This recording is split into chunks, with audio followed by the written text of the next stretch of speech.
Emperor Krell stood alone in the medical chamber, his massive frame filling the entire space. His silver skin gleamed under the soft light, but his enormous eyes were empty and filled with deep sadness. Around him, the walls displayed information about his son, Prince HFY. The screens showed numbers that meant only one thing: death was coming. For 10,000 years, the Valerian Empire had ruled across the stars. Krell had conquered planets with nothing but a thought. Armies trembled before him. Even the strongest beings in the galaxy bowed down to the Emperor. But none of that mattered now. None of his power could save his only son. Prince HFY lay on a bed of pure crystal in the center of the chamber. The young prince was only 50 years old, just a child by Valerian standards. His skin, once bright and shining like polished metal, had turned dull and gray. His breathing was slow and painful. The genetic disease attacking his body was rare, ancient, and nobody knew how to stop it. Dr. Helena, the Empire's greatest medical expert, stood beside Krell with her head bowed. She had been working on this case for 2 months without sleep. She had tried every medicine in the Valerian archives. She had used every technology known to their advanced civilization. But nothing worked. The disease only got worse. "Your Majesty," Helena spoke softly, "I have done everything I can. The prince's condition is beyond our understanding. In 3 more days his body will give up completely. I'm sorry. I have failed you."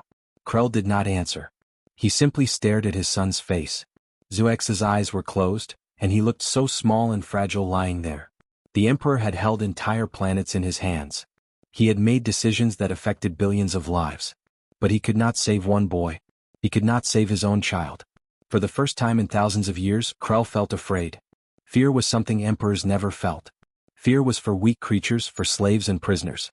But Krell felt it burning inside his chest like fire. The thought of losing HFY was unbearable. He turned to Helena and asked a question that shocked her completely. "What about Earth?" he asked. "The primitive planet. The place called Earth." Helena looked confused. "Your Majesty, Earth is a backward world. The humans there are weak and simple. Their technology is thousands of years behind us. How could they possibly help?" But Krell had read about Earth before. He had studied the reports. Scientists said that Earth had an unusual amount of biological diversity. The planet was filled with millions of different life forms, all competing and changing and adapting. Maybe, Krell thought, there was something on that strange world that could help. Maybe the chaos of nature on Earth held answers that his perfect, organized Valerian science could not find. Krell made a decision that shocked his entire council. He would take his son to Earth. He would travel to that distant, primitive world and search for a cure. His generals tried to stop him. They said it was a waste of time and resources. They said the Emperor should not leave his empire for such a foolish hope. But Krell was determined. He was the Emperor, and he would not accept his son's death. Within hours, a massive Valerian ship was prepared. It was one of the largest vessels in the fleet. A ship that could destroy entire cities with a single weapon. Krell placed his son in a special medical pod and commanded the ship to leave immediately for Earth. Dr. Helena came with him, still hoping that somehow, something on that distant world might help. The journey took 3 weeks through space. Krell sat in the medical chamber every single day watching his son sleep. He did not eat. He did not rest. He only watched and waited, praying to the ancient Valerian gods that they would reach Earth in time. When Earth finally appeared on the ship's screens, Krell felt something unexpected: hope. The planet was covered in blue oceans and green forests.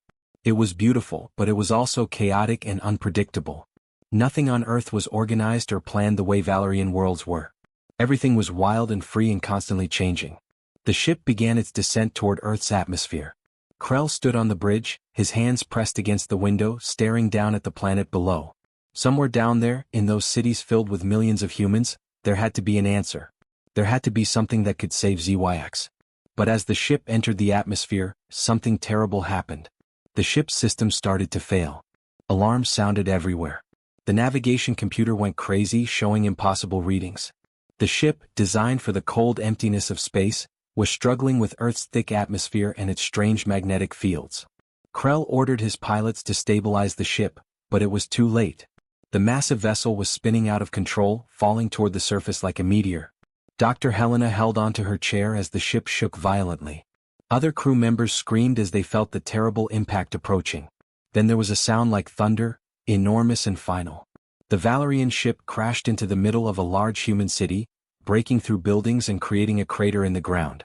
Emergency lights flashed red throughout the entire vessel. The crash had damaged most of the ship's systems. They were stranded on Earth, a hostile alien world, with a dying prince and no way to call for help.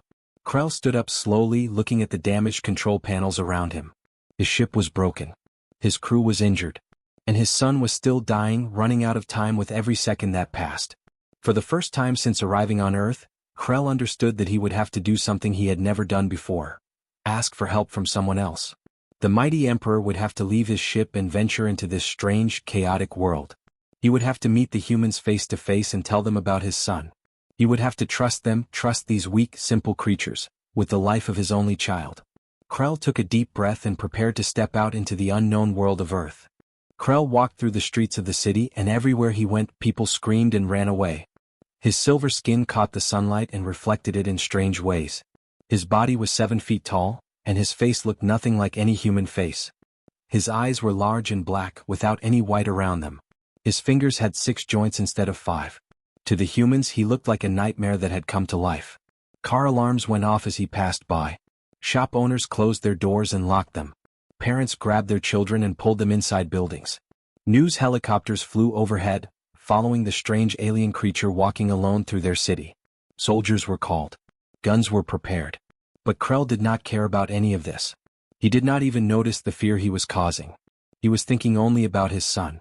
Krell's body was weak from the crash. He had not eaten in days. His mind was tired and confused. The gravity of Earth was different from his home world, and every step felt heavy and painful. He did not know where to go or what to do. His ship was stuck in the middle of the city, surrounded by emergency vehicles and curious humans. He had to get away from there, had to find some place quiet where he could think. He turned down an empty street and found himself in the poorer part of the city. The buildings here were older and more broken down. The streets were dirty. There were fewer people around, and the few humans he saw did not run away as quickly as the others had. They just watched him with tired eyes and then looked away. Krell saw an empty alley between 2 old buildings. He walked into it hoping to find some peace and quiet.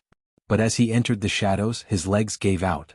The weakness overcame him and he fell to the ground hard, his massive body hitting the concrete with a heavy thud. That was when he heard the voice. "Hey mister? You okay?" Krell looked up and saw a boy standing at the mouth of the alley. The boy was young, maybe 12 or 13 years old. His clothes were torn and dirty. His skin was dark from dirt and sun. His hair was messy and tangled. But his eyes were kind and full of concern. This boy did not look afraid of Krell. He did not scream or run away. Instead, he walked slowly toward the fallen alien. The boy's name was David. He lived on these streets. He had no home, no family, and no money. Every night he slept in shelters or in corners of buildings. Every day he looked for food in garbage cans and asked people for spare change. David had nothing, but he had learned to see things that other people missed.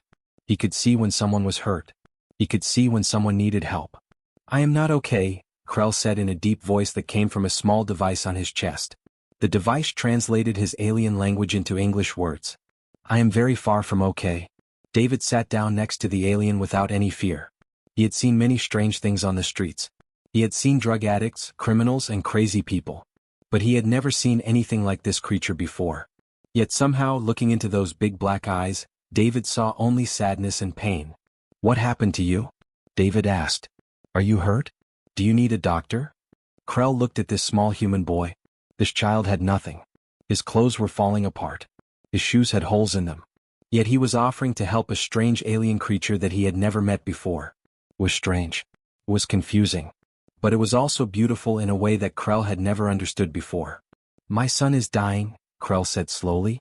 "He is very ill. I brought him to your planet because I thought I could find a cure here. But now my ship is broken. I am lost. And my son is running out of time." David's eyes filled with tears. He understood suffering. He understood loss. He had lost his parents when he was very small. He had lived on the streets for 3 years now. He knew what it felt like to think that everything was hopeless. But he also knew that sometimes, when things seemed darkest, help could come from unexpected places. "Show me," David said. "Show me your son. Maybe we can help him. Maybe I can help you." Krell looked at this boy carefully. This small, hungry, homeless human was offering to help him. The Emperor of 10,000 Worlds was about to accept help from a child who had nothing. It was the strangest thing that had ever happened to him. "My son is in my ship," Krell said. "It is far from here." The humans have surrounded it with their military. They will not let me go back to him. They do not trust me. David stood up and offered his hand to help Krell get up from the ground. The alien's hand was much larger than the boy's entire body, but Krell gently took it and pulled himself to his feet. Come with me, David said. I know the streets. I know how to move around the city without people seeing us. I know people who might help. There are good people here on Earth. Not everyone will hurt you. Some people will help if they know you need it. For the first time since his arrival on Earth, Krell felt something warm inside his chest. It was not hope exactly, but it was close to hope. This boy, this child with nothing, had shown him kindness when everyone else had shown him fear. This boy had decided to help him, not because Krell was powerful or important, but simply because Krell was in pain. Krell followed David out of the alley and into the streets of the city. As they walked together, the giant alien and the small homeless boy, Krell realized that he had come to the right planet after all. Not because of technology or advanced science, but because this world had something that his empire had lost long ago: the simple gift of compassion. The city streets became their path. The unknown future stretched before them. And somewhere in a broken ship, Prince ZYX continued to fight for his life, not knowing that help was coming from the most unexpected place of all. David led Krell through the back streets and alleys of the city. They moved carefully, avoiding the main roads where police cars and military trucks were searching for the alien. The boy knew these streets better than anyone. He knew which buildings had broken cameras. He knew which routes the police did not watch. He knew how to disappear. As they walked, David took Krell to places the alien had never imagined. They went to a community center in the poorest part of the city. Inside, they found an old woman named Patricia sitting at a desk, sorting through medical supplies that people had donated. Patricia was a retired doctor. She had worked in hospitals for 40 years, helping sick people and saving lives. But when she became ill herself, she could not work anymore. Now she spent her days helping poor people at the community center, giving them free medical advice and medicine. Patricia, David said, this is my friend. He needs help. His son is very sick. Patricia looked at Krell with kind eyes. She did not scream or call the police. She simply asked, what is wrong with your son? Tell me everything. Krell explained about the genetic disease. He showed her the medical data from his ship, displayed on a small device in his hand. Patricia listened carefully, studying the information. She did not understand everything because Valerian biology was so different from human biology. But she understood enough to know that this was a serious problem. This is beyond what I can do alone, Patricia said. But I know people who might help. There is a young man named Robert. He is a medical student. He comes here to volunteer because he wants to help poor people. He is very smart. And there is another woman named Emma. She works with medicines and chemicals. She is not a real scientist anymore, but she knows many things. Let me call them. Within an hour, Robert and Emma arrived at the community center. Robert was a tall young man with glasses and a kind smile. Emma was a middle-aged woman with red hair and tired eyes. She used to work in a pharmacy before she lost her job. Now she worked in a small store, but she studied medicines and chemicals in her free time. David told them the story about Krell and his dying son. At first they thought it was a joke. An alien emperor? A dying prince? It sounded like something from a movie. But when they saw Krell's size and his strange appearance and heard the sadness in his voice, they knew it was real. Let me see the medical data, Robert said, moving closer to Krell's device. He studied the information for a long time. His face became serious. This is a genetic degradation. The cells are breaking down from the inside. In normal human medicine we have treatments for similar conditions, but nothing like this. Emma walked around Krell looking at him carefully. Wait, she said suddenly. Look at these medical readings. There are similarities to certain bacterial infections that we see in humans. Not exact, but similar patterns. What if we tried to find Earth bacteria that could interact with this alien biology? Patricia nodded. There are thousands of different bacteria on Earth. The environment here is very different from other planets. Maybe there is something in Earth's nature that could help. For the next few hours, the 4 humans and the alien emperor sat together in that small community center. They discussed ideas. They looked through books. They searched the internet for information about rare bacteria and genetic diseases. They filled papers with notes and drawings. They argued and discussed and tried to think of solutions. It was not easy. The alien biology was so different from human biology that many ideas did not work. But slowly an idea began to form. Emma remembered reading about a specific type of bacteria found in deep ocean waters. This bacteria produced proteins that could break down certain types of genetic material and rebuild it in new ways. It was unusual. It was rare. But maybe, just maybe, it could work with alien DNA. We need samples, Emma said. Samples of this bacteria from the ocean. We need to study it and understand how it works. Then we need to combine it with other things to create a treatment. But where do we get these bacteria? Robert asked. We cannot just go to the ocean and collect them ourselves. David spoke up. I know someone. There is a man named Frank who lives near the coast. He is a fisher. He is poor like me. But he knows the ocean very well. He can help us get what we need. And so they went. David led them to Frank's small house near the water. Frank was an old man with a weathered face and strong hands. When David explained what they needed, Frank did not hesitate. He knew the ocean like a book. He knew where to find rare things. That very night, Frank took his small fishing boat out into the deep water and collected samples of the strange bacteria from the ocean floor. When Frank returned with the samples, Emma and Robert got to work immediately. They set up a small laboratory in the community center's basement. They had very basic equipment, not nearly as advanced as a real laboratory would have. But they had knowledge, experience, and determination. They worked through the night, studying the bacteria, understanding how it worked. By morning, Emma had created something new. It was a combination of earth bacteria and special chemicals. It was not perfect. It was not what a Valerian scientist would have created. But it was something that might work. This is all we can do with what we have, Emma said, holding up a small vial of clear liquid.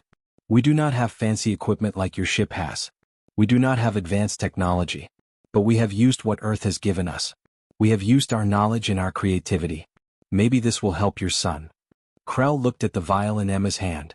He looked at these humans who had nothing but still gave everything. Patricia with her free clinic. Robert with his volunteer work. Emma with her broken career. Frank with his fishing boat. And David with nothing but a kind heart. These ordinary people, forgotten by society, had created something that the greatest minds of the Valerian Empire could not create. Tears fell from Krell's large black eyes. He had come to Earth looking for advanced technology and scientific knowledge. But what he had found was something much more valuable. The power of compassion and the strength of people working together for someone they did not even know. Thank you, Krell said quietly. Thank you all. You have given me hope when there was none. The journey back to the ship was dangerous and careful. David led the group through quiet streets and hidden paths. Krell carried the small vial of medicine in his large hand, holding it like it was the most precious thing in the universe. They moved slowly, avoiding the military checkpoints and police officers who were still searching for the alien. When they finally reached the ship, soldiers surrounded them immediately. Guns were pointed at Krell. People shouted orders. But then David did something brave.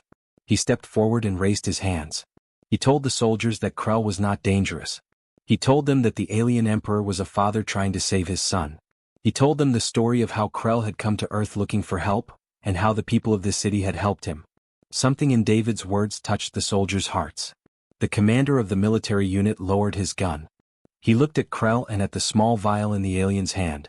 He ordered his soldiers to let them through. Inside the ship, Dr. Helena was waiting. She was tired and worried. Prince ZYX was much worse now. His breathing was very shallow. His body was failing. Helena knew that the end was coming soon. When she saw Krell return with a group of humans and a small vial, she did not believe it could work. But she also knew that there was nothing else to try. What is this? Helena asked, looking at the liquid. A cure, Emma said simply. We made it from Earth bacteria and Earth science. We do not know if it will work. But we tried our best. Helena took the vial and examined it. She used the ship's advanced scanners to study the liquid structure. Her large alien eyes moved quickly as she read the data. Then, slowly, her expression changed. Her face showed something like hope. This is remarkable, Helena said, her voice shaking. It is so different from anything we have ever created. But the structure is sound. The chemistry is correct. I think this might actually work. Helena prepared the medicine in a special chamber. She diluted it carefully and created a formula that could work with a Valerian body. Then, with Krell standing beside her, she injected the cure into Prince ZYX's arm. For a long moment, nothing happened. The machines around the young prince continued to beep their slow, sad sounds. His breathing remained shallow and weak. Everyone in the room held their breath. Emma, Robert, Patricia, David, and Frank all stood together, watching and praying. Then a beep changed. One of the monitors showed a different reading. Then another monitor changed. Slowly, Prince ZYX's body began to respond. His breathing became deeper. His heart rate increased. The color of his skin changed from gray back to its natural silver. His eyes moved beneath his closed eyelids. And then, like a sunrise after a long dark night, Prince ZYX opened his eyes. His large black eyes looked around the room. He was confused and weak, but he was alive. The young prince took a deep breath and looked at his father. Krell made a sound that was like a cry and a laugh at the same time. The Emperor of 10,000 Worlds fell to his knees beside his son's bed. Krell reached out and touched his son's hand gently. ZYX squeezed back with weak fingers. The prince tried to speak, but his voice was too weak. Krell did not care. His son was alive. His son was saved. For several minutes, nobody else moved or spoke. They just watched the Emperor and his son together. Even in their alien forms, anyone could see the love between them. It was a feeling that crossed all boundaries, all species, all worlds. Then Krell stood up. He turned to face the humans who had saved his son. His large frame seemed to tower over them, but his face was gentle and full of gratitude. He walked toward Emma first and did something that shocked everyone. He knelt down. An emperor, the most powerful being in 1,000 star systems, was kneeling before a poor woman who had lost her job. "You saved my son," Krell said, his voice shaking with emotion. "You had nothing. You had no advanced equipment. You had no special knowledge that I did not already have. But you saved him anyway. You worked through the night. You risked your safety to help a stranger. I have conquered planets. I have commanded armies. But I have never seen true power until today." Emma cried. Tears ran down her face as she helped the Emperor to his feet. Robert and Patricia were also crying. Frank stood silently, his old eyes full of wonder. Then Krell turned to David. The young homeless boy stood small in front of the giant alien. Krell looked at David for a long moment, really looked at him, seeing the kindness and courage in the child's heart. "You had the least reason to help me," Krell said. "You are poor. You are hungry. You have suffered more than anyone else here. Yet you helped first. You trusted me. You believed that together we could find an answer. You taught me something that all my education and power could never teach me." "What did I teach you?" David asked quietly. "That true strength is not in weapons or technology or conquest," Krell said. "True strength is in compassion. True strength is the ability to help someone you do not know, someone who is different from you, someone who has nothing to give you in return. True strength is love." Krell stood in the middle of his ship, surrounded by these ordinary humans who had become extraordinary. Prince ZYX was getting stronger by the minute. The medicine was working perfectly. The cure was complete. But Krell realized that the real cure was not for his son's body. The real cure was for his heart and his mind. For 10,000 years, he had believed that power came from domination and conquest. He had believed that weakness came from showing compassion. He had believed that advanced civilizations should rule over primitive ones. But in just a few days on Earth, surrounded by people who had nothing but gave everything, Krell's entire understanding of power had changed. He understood now that Earth was not a primitive world. It was a world of wisdom. His people were not weak. They were the strongest beings he had ever met. Krell returned to his empire transformed. He was no longer the same emperor who had left his throne weeks ago. The cold, distant ruler who believed only in conquest and power was gone. In his place stood a new Krell, one who had learned the true meaning of strength from a homeless boy on a distant planet. The moment he arrived back at the Valerian capital, Krell called an emergency meeting of the High Council. Every important leader in the empire was there. They gathered in the Great Chamber, waiting to hear what their emperor would say. They expected him to speak about his victory on Earth. They expected him to announce a plan to conquer the planet and add it to the empire. Instead, Krell stood before them and told them everything. He told them about the crash. He told them about David. He told them about Emma, Robert, Patricia, and Frank. He told them how ordinary humans, poor humans, forgotten humans, had saved his son's life. He told them about the medicine made from Earth bacteria, created in a basement laboratory with basic equipment.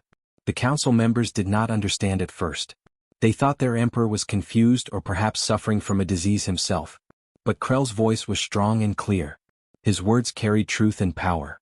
And slowly, the council members began to understand that something fundamental had changed in the emperor's heart.